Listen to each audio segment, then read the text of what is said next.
Hi, everybody. It's David Fleming here from the Toronto Realty Group, and welcome to our next interview with economist and all-around great guy, Ben Rabidoux. He's going to love that I said that. But how else do you introduce Ben Rabidoux? Some people think he's a bull. Some people think he's a bear. I've known him for over 10 years now, and the last time we did this was actually in 2020. I had to look it up. I could not believe it had been that long, but he's been so gracious as to come in and answer some of your questions. We had great response in the blog. So let's not waste any more time because we have so many questions to get to. Ben, how are you? Good, man. I love that you say that no one's really sure if I'm a bull or a bear. It's like a special talent to piss off everybody on the spectrum, and I seem to have kind of 100%. like found that sweet spot. Well, it's because you are supposed to be a bear, but you're not bearish enough to satisfy the bears because you often say good things about real estate, and the perma bears, they don't want to hear that. So, there should be the first question. I would do you describe yourself as a bull or a bear? My answer would probably be neither, but go ahead. Yeah, so I think I'd like to think that I'm intellectually honest and can vary my perspective based on the data, but I would acknowledge that like I definitely have a bearish bias, and I hate to admit it, and it's something I'm working on, but I am your stereotypical glass half empty guy, and I know that, right? And so like my tendency is to look for how things can go wrong. Yeah. But over time, I'm getting better at also recognizing how that clouds my judgment too.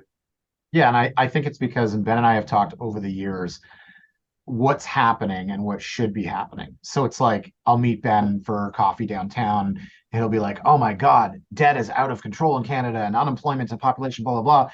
What's going on in the market, David? Oh, that's so funny. Prices are skyrocketing." And so, I've been saying for years that what the data says and what's happening, they have never really meshed. And as I've written on the blog for so long, is that I've always felt these two metrics of what should be happening in the market are no longer relevant. One of them is debt to income ratio, is that you think that as debt to income ratio is going up, real estate prices should be going down. And my caveat to that is that poor people don't buy houses, right? Sorry to say. And people that are phenomenally wealthy don't have any debt. And the other is the relationship between income and housing prices, which I've said doesn't matter anymore because how many people are getting help from their parents? And the redistribution of wealth from baby boomers to their kids is probably the biggest redistribution of wealth of all time. So, anyways, Ben, I'm asking you questions without even getting the readers' questions. But do No, you no, think? but you know what I'd say is that no, but here's what I would say though, and what I appreciate about you and why I've always enjoyed getting together with you is you are intellectually honest. Like we have met at various times where you're like, this market is off the charts, and then other times where we've met and you're like, oh, things are actually looking pretty soft. And so I respect your opinion because there's other guys that I've met with regularly, and I know I'm going to get like a super bullish pitch no matter what. Like you literally look at the data and be like, dude, you're like this is not clearly is not reflective of what's happening in the market, but you're intellectually honest on that front, which is why I appreciate it. One other thing I'd say though, just to push back a little bit, I've never been, so I shouldn't say I've never been, there was a time where I thought debt to income ratios were important, but pretty quickly abandoned that view and understood that, Canadians don't buy houses, they buy payments, right? And Yeah. that's pretty true. And so, pretty quickly shifted towards tracking things like debt servicing, affordability, and so I'm less tied up in those metrics than I was at one point. Yeah. So there's a lot of questions that touch on that. Actually, these are really good questions. I'm not, trying to placate the readers here when I say this, but like the questions are awesome. Like these people clearly get it. I'm blessed to have this readership of people that they're not dummies, right? Like this is not what was that book, the yellow one? Well, actually, it was dummies, right? Like real estate for dummies. So I have a question which I'm going to save till the end because it's probably going to be covered. So let me get right into it here. First question is from Hoob, blog reader we've seen for many years. It says for houses that need some work, has there been any noted shift from buyers who are flippers versus buyers who are okay with livable if dowdy properties? I don't know what dowdy means. Have the margins and carrying costs disrupted the low end hobby house flipping buying pool more than the people who actually need a home? So flippers versus end users. Yeah, that's a great question. So I wouldn't have great insight into the granular data as much as say you would. So I would probably punt on that a little bit. But what I would say, we've got great data from the Bank of Canada and from TerraNet around kind of the I guess the trend in investor activity, and it's very much what you would expect, right? It was kind of stable around 20% of transactions for the longest time, and then coming out of COVID, it boomed and it was closer to 30%.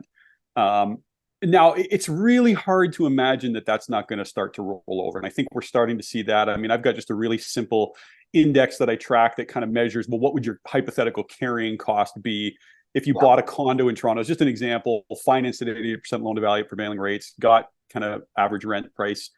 It's not a perfect index, but it gives you a sense of what's happening with the direction of cash flow over time. And it's just, I mean, these rates are a killer for that strategy. So I have to think that that's changing in a big way. But again, you could probably speak more to that than I could.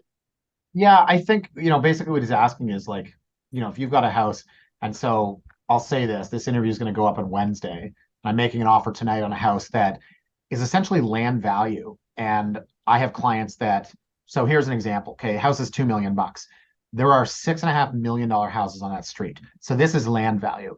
But my clients, they just want to be in the area. This house is massive. It's a side split.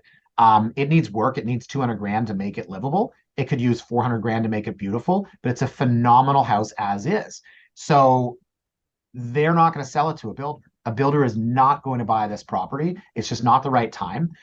They actually sold it in April. The buyer walked, the deal fell through. Now they're back out. It's July. We're going to try to pick this thing up tonight. My clients will be happy as hell if they get it. So to answer Hoop's question, yeah, I mean, I don't think that the big money is in there anymore, but you're talking about buying for 2 million. It's going to cost you 2.5 to build that house, maybe more, and you're trying to get 6 for it. So there's money in that.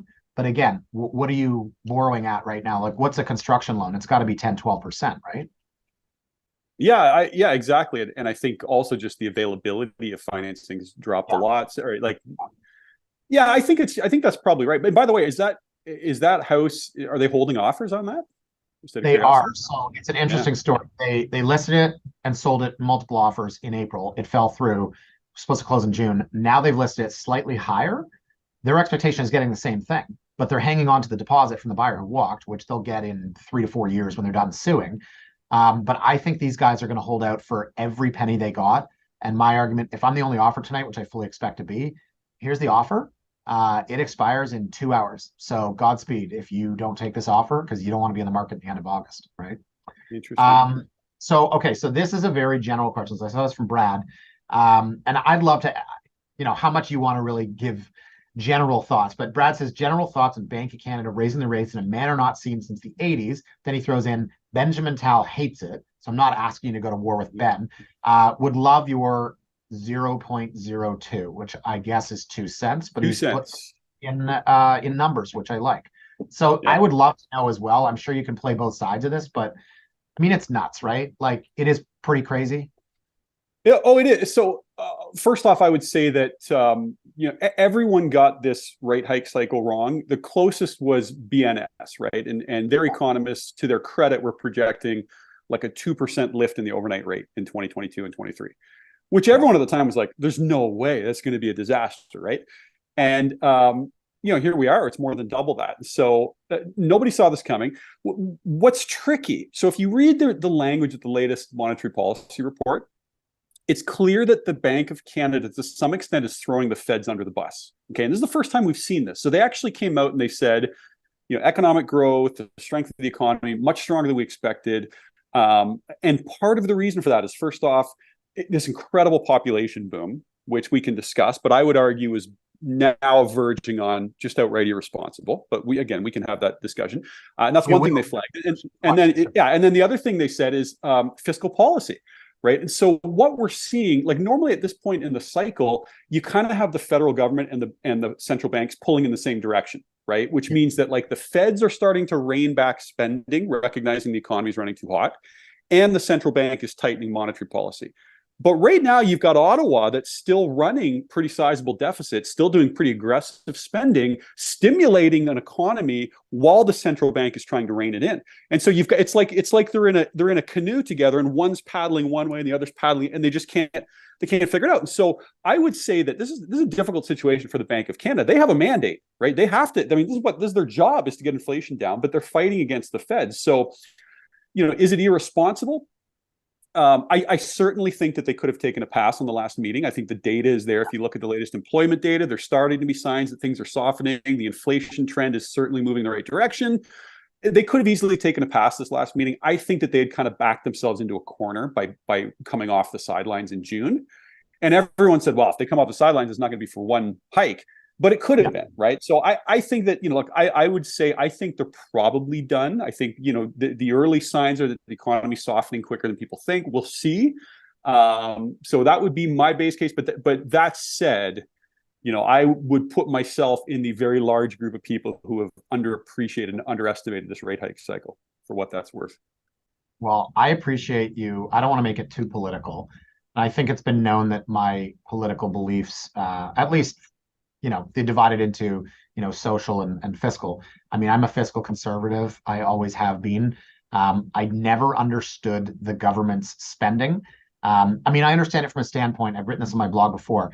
Governments get elected when they give free shit out, right? That's just what you do, the great giveaway.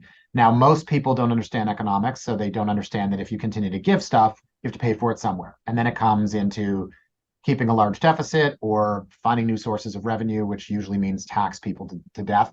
But I never understood how you can have somebody giving money out like crazy and spending, and then somebody else saying we need to raise rates to curb spending. It just didn't add up. So I mean, 100%. I don't love it. There was an article, I wish I had the graph here, but it was I think it was in the Globe on the weekend, and it showed the fastest rate hikes ever. And I remember it was, I'll see if I can find it. I'll make a note. I probably have it. I'll tell you what. I'll probably pull it up right here while we're talking. Okay, If I can share, I'll share my screen. Hold on there. I'll share my screen and I'll pull it up. Okay, while you're saying that. So yeah, you're right. This is already the steepest rate hike cycle. Oh, this says host has disabled participant screen sharing. I think you got to enable that. This is embarrassing. Hopefully we're going to edit this out. Don't worry about it. Don't worry about it. Bottom line, I'll talk while you try to figure that out. So, you look back over rate hike cycles historically. Typically, you talk about rate hike cycles mature at around 200 basis points, right? So, there we go. We're good now. So let me pull this thing up. Lovely. Can you see that? Oh, here, let me go back here. Okay, that's probably the one you were looking at. Or something similar to that. Yeah, so that's it. So you can see that typically, if you look at, so this is different rate hike cycles going back to the 1990s. And what you're looking at is the cumulative change in rates from the lows. Wow. And we've seen some very rapid rate hike cycles, right? The one in the early 90s, but we have not seen a rapid and a hike that is this steep, right? Like this large in over 30 years. And so I guess one of the takeaways would be we're already very long in the tooth on this rate hike cycle. I am a believer that we're going to have higher inflation for longer, but that's not the same as saying that we're going to continue to see higher rates. I think we're probably close to the peak, but I think the key takeaway, though, is that if you roll the clock forward a year or two, I still think rates are going to be lower, but I think we're probably not going back to those ultra low rates that, low 2%, low 1% in some case variable. I just don't think we're going to see that again because I think we're in a structurally different inflation environment. But I do think we're pretty much at the peak for rates. It's hard to see them going a whole lot further because it's clear stuff's going to break with these rates. Well, I thought 5% was it if you ever get there. The last two hikes, obviously 25 and 25. I didn't think but I've, and if we're going to be honest here, you talked about people calling it. Nobody was more wrong about this than me. I think I posted on my blog in early 2022. I posted clips of economists predicting rate hikes and I made fun of them. I was like, this guy here says we're going to have 6 rate hikes this year. That's insane. It's never happened. But I mean, maybe I'm not the worst in the world for saying something that's never happened is not going to happen. But I was so wrong. Halfway through, I kind of thought, okay, what's the max?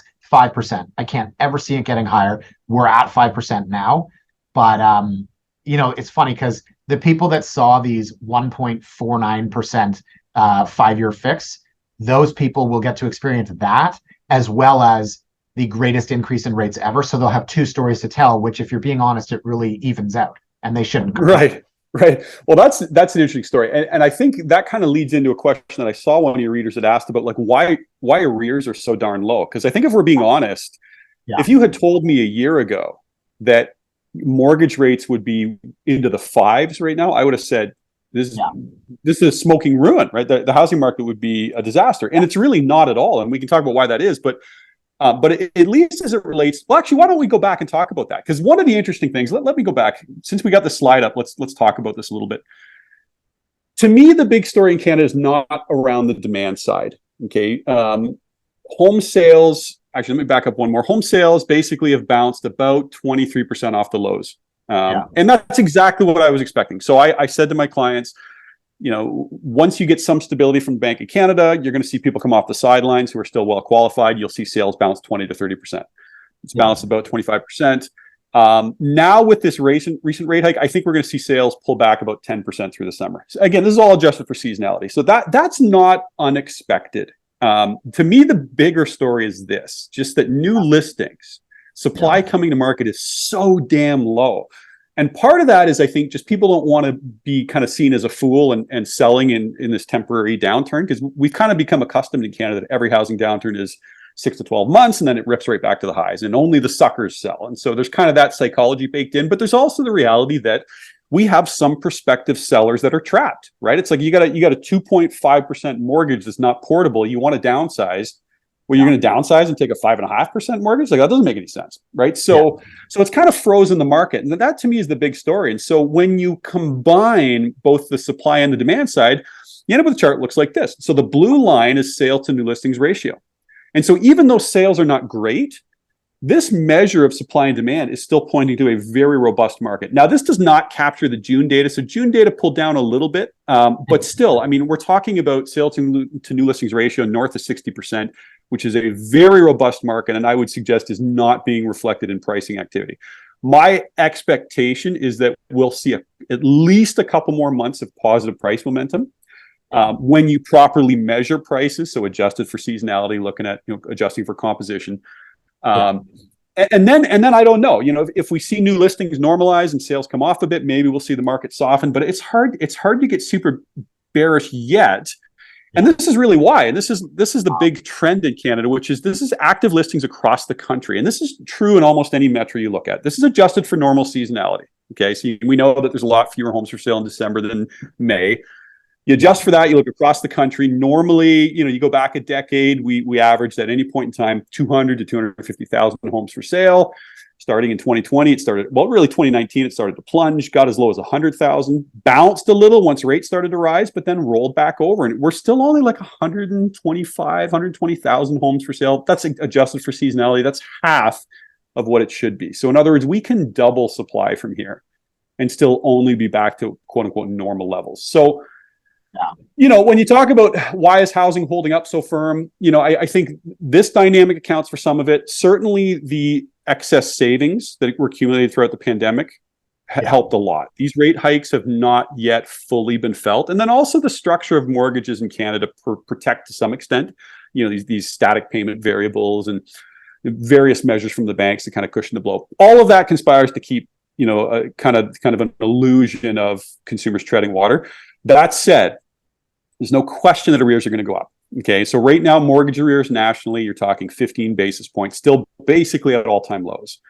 Long-term average is 40 basis points. So we can double from here and still be below long-term average, and that's what's going to happen in the next year. And the reason that we can have a pretty strong hypothesis around that is that if you look at what's happening with other leading indicators in the credit space, so things like credit card delinquencies, auto loans, they're all seeing delinquencies that are already up to decade highs. And so if you roll that, and it kind of makes sense, like nobody defaults on a mortgage before you stop paying a credit card. There's like a natural order of operations. The mortgage is the last thing you default on. And so we're seeing these other credit products seeing rising delinquencies. You roll that forward, that trend is going to be there for mortgages too. And so my base case would be, it's still just too early to see it yet, but you roll this forward a year, and delinquencies will have doubled. And if we get into a bit of a kind of a harder landing in the market, then and when I say harder land, I mean in the economy. If we hit a recession, they can easily triple, right? And that's not. I know that sounds crazy, but that puts us at 45 basis points. That's only marginally above the long-term norm. That's not a crazy number. So there you go. Well, there's a lot in there that other readers have asked about. Supply, immigration, how this ties in, housing starts. So let me go to the next. Let me take that off. Okay. Oh God. Oh, the next question. I have to ask all the questions. Let's sum this up in 2 words or less. From Libertarian, are Ben and appraiser still best friends? Okay, I'll make it real quick. I got no problem with anybody that wants to criticize Yeah, something I said. Yeah, no one. no. You asked it. You asked it. Here it is. I don't have any problem. Look, there's a wide range of things you can criticize me on. I've been right on some stuff. I've definitely been wrong on some stuff. It's the nature of the business. But if you're going to make shit up and attribute statements to me that I never made, then yeah, you're going to get a call from me. And that's what happened. And unfortunately, I know who appraiser is. And he forgot that he signed up for my blog years ago using his actual work address. So I called him and tried to get a hold of him. He kind of dodged me for a while. And that's right around the time that he went miraculously silent on his criticism. I got no problem if you want to criticize me. Just don't make shit up and attribute it to me when I didn't say it. That's it. That's all I'm going to say about that. Oh, there you go, Libertarian. Thanks for stirring the waters. Appraiser, Libertarian, two of my longest time and most commenting. Oh, Libertarian, you're such a shit disturber. Okay, so Graham asks, I'd appreciate some, oh, this is a good one. Appreciate some thoughts from Ben on the effects of the housing market of the increasing number of international students at Ontario colleges and universities. And on a completely different topic, why nuclear power is the best than all the rest. That's like the guy that asked, is a hot dog a sandwich? See, people just like to shit disturb. So, I mean, international students, totally. Okay, Ben's going back to the screen, so this is good. Here we go. Yeah. So let's talk population growth. Oh my God, look at that chart. Is wild. So here's the thing. So if you follow the policy out of Ottawa, you're going to know that the feds are targeting, call it 500,000 permanent residents. So, but somehow our population growth has crept up to 1.2 million. Now that's a growth rate of over 3%. The US, for comparison, is 0.5%. So we're growing 6 times the rate of the United States. It's a crazy number. But it begs the question, how did we get to 1.2 million if the feds are targeting 500,000 permanent residents? And this gets to the question that was asked, which deals with international students. And so if we break this chart down and we look at the 3 components that make up population growth, the first is this gray line. This is natural increase. This is like births minus deaths. You can see it's structural decline. This is why we need immigration, okay? The blue line is the line that Ottawa targets. So this is permanent migration. You bring in 500,000, we lose 30 to 50,000 people who move to Costa Rica and like screw the winters and they just never come back. So it nets out to somewhere between 400,000 and 500,000. But the orange line is where all the magic is happening. This is your net non-permanent residents. Okay. And so you can see that in the last year, we have added about 740,000 non-permanent residents. Now that group is made up of international students, temporary workers, and asylum seekers. And really the big 2 groups out of that is international students and temporary workers. So part of this surge has been trying to meet the labor market needs to try to kind of tamp down on wage pressures. And I kind of have a conspiracy theory around that. I think the government went to the bank, or the Bank of Canada went to the government, I should say, and said, look, we've got 1.3 million vacant jobs. Wages are starting to spiral out of control. If you want us to rein in inflation, you got to bring in a ton of workers to tamp down wage pressure. And I think when you look at temporary worker admissions, they absolutely exploded higher in the back half of 22. But the specific question from the reader was around international students. And this, I think, is where we have a huge policy issue in Canada. So I am all in favor of this blue line. I'm a complete full supporter of Ottawa's 500,000 target. I think that's great policy if we're bringing in the best and the brightest. What I have a huge issue with is we have a situation now where there's no checks and balances. Really, there's no caps. There's no targets around, for example, international students. And we leave we hand over that authority completely to the colleges and universities, and they're incentivized to bring in a ton of international students because they pay a lot more in tuition. And so you're kind of like, you got the foxes guarding the hen houses. The incentives are all misaligned, and so they have no requirement to provide housing for international students, and that to me is a policy error. So look. You take 740,000 non-permanent residents. They're almost all renters. You dump them into the Canadian economy in 1 year. What the hell do we think is going to happen to the rental market? Like, of course, it's going to go crazy. It's crazy. This is a policy failure writ large. I am all in favor of strong population growth. 1.2 million is a full-out policy failure. Now, what I would say, just to close this circle, this number is hyper-cyclical, okay? Pro-cyclical, I should say. So this is tied to the strength of the economy.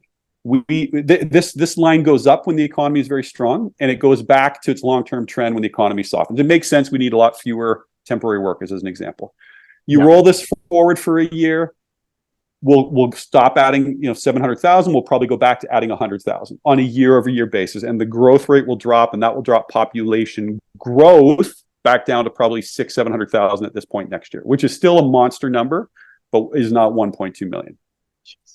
Okay. I could tell a lot of stories from here about rental market, but I got so many other questions. I mean, and the crazy thing is, like, somebody comes here and they're like, great, I'm going to find a place. And then no one wants to rent to them because they're a student. I'm getting the notice here. We have 10 minutes till Zoom because I guess I'm too cheap to buy an account. Okay, let me go on to the next. So this is an interesting one. This actually plays off what we just said. Ed says, I don't understand the labor market and unemployment. How are we at all-time lows for unemployment right now while at the same time talking about a recession? Do the young influencers and kids living in their parents' basement not count as unemployed, and that's why it's so low? Does Canada need, I'm putting quotes, but he put in caps, does Canada need the 500,000 immigrants every year to fill the labor market? Yeah, the short answer is yes, they do. We still have about 800,000 unfilled jobs. Part of the strength of the labor market is actually this exact dynamic that we're looking at right here. We have backfilled some of those 1.3 million vacant jobs with temporary workers that have come in. And that's accounted for a lot of the strength. Now, we're starting to see signs that this is softening. Okay. We've seen the unemployment rate has risen by about 0.4% over the last 3 months. Now, you might say, well, that's not a big deal. That has been a very strong recession indicator. You have to go back to 2019 to find the last time that happened outside of COVID-related shutdowns. But then prior to that, you have to go back to 2009.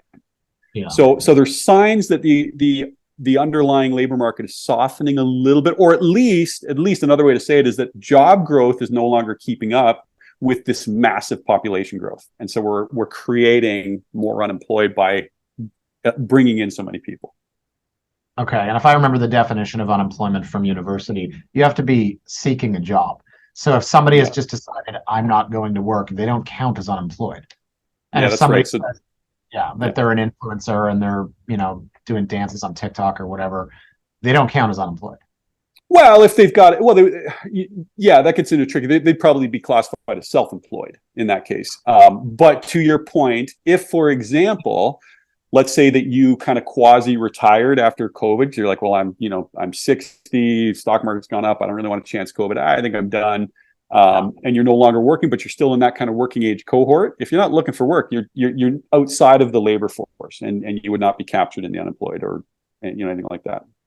Well, I like this guy who's this Ed, because that's literally what I would have said.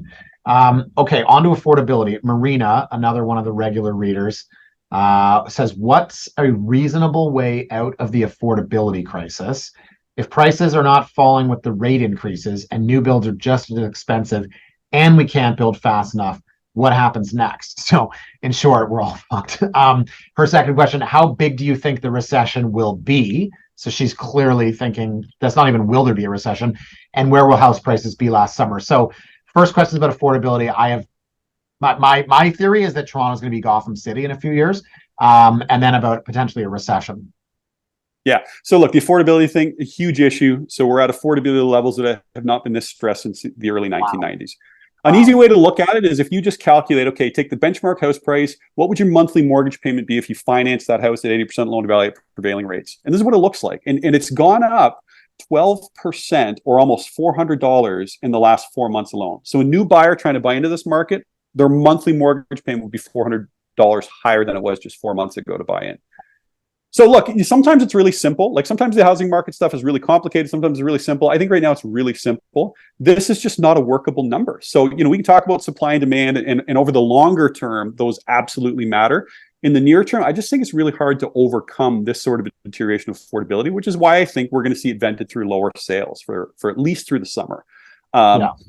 And so the affordability issue, it's an absolute crisis. How do we fix it? Well, we got to build a lot more. This is what's happening with single family building permits. Unfortunately, in Canada, they are going in completely the wrong direction.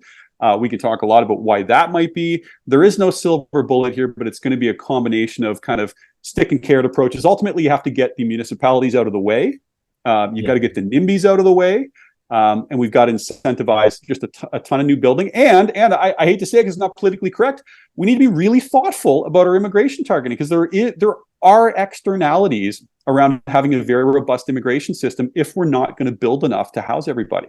And that's a conversation that we seem unwilling to have because everyone's afraid of being canceled. But like, that's a real conversation. Like, this is our, this is everybody's future. We should be having this discussion.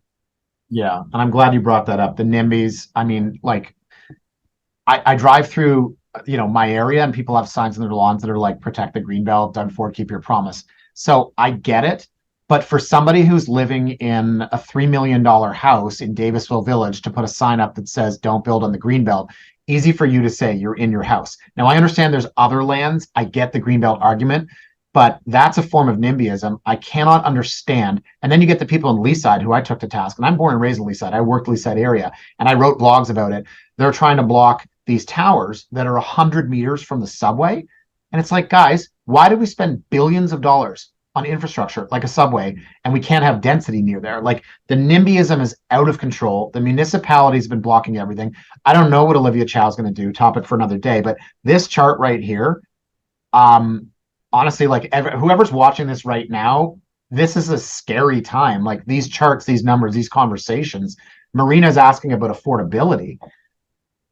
I think the definition of affordability is the problem. And I think the concept of home ownership is the problem. I think the entitlement is the problem.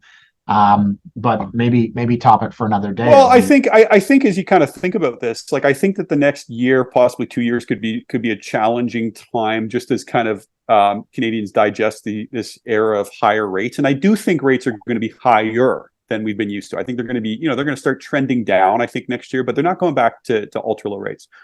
That sets up for kind of just a challenging year or two. But you roll this forward. If this trend is the new normal, and if we're serious about bringing in the level of population that we have, like, I don't know how you resolve this housing issue over the longer term with those trends intact. Well, okay, so that's housing starts, and that's another question. I think someone else, and I'd love to talk more about that. Can you answer Marina's second? She says, how big do you think the recession will be? If your answer is there won't be one, she's not happy. And where will house prices be? I mean, it's a bit of a guess, but thoughts on a recession? Yes, no, maybe? Yeah, I think a recession looks pretty likely. I would take, so the Bank of Canada is not forecasting that. They seem to think they can pull off a soft landing. I would disagree with that. It's just I think these rates are absolutely going to start to hurt. It's just they've hit with a lag because of savings and a few other issues. Okay. But I think recession is coming. You can see it in the forward indicators for the OECD's composite leading indicators, for example. How bad it could be, that's going to depend a lot on rates and how high they're going to keep it, and inflation, how high it's going to stay. But there's no reason to think that this won't be a sort of run-of-the-mill recession. Unemployment rate tick up, 2% off the lows. It's not. I don't believe it's going to be financial crisis, and that's the key distinction. In a financial crisis, rates go to zero every time, right? This is not going to be a financial crisis. It'll be a run-of-the-mill recession. Where house prices will be, I don't have a damn clue. But I think, again, going back to this chart right here, it's really hard to overcome this level of affordability deterioration without seeing prices vent at least a little bit lower in the near term. But, we'll see. Famous last words. Yeah, good. Folks, I think we've hit the halfway point of this interview. Some really great questions so far from the readers, some even better answers from Ben, maybe some chiming in from myself. So why don't we end it there, and we will see you back here for the second part on Friday.